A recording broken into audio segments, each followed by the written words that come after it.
Hi everyone! Welcome to Luto-Lutuan! For today's video, gagawa tayo ng chicken broth.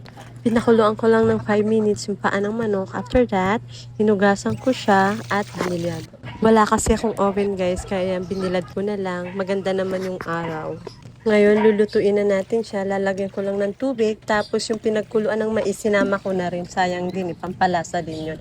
Ilalagay na rin natin lahat ng sangkap. Yung carrots, luya, bawang, sibuyas, daw ng laurel, paminta, at kinchay. Dapat guys, celery yan eh.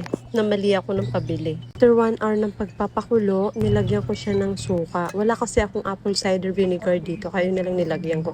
At asin, para naman may lasa ang tabang eh. Papakuluan ulit natin siya. Mga 2 hours daw ang pakulo nito eh. Ayan, okay na to. Transfer ko ng chicken broth, tapos yung laman, inadobo ko lang.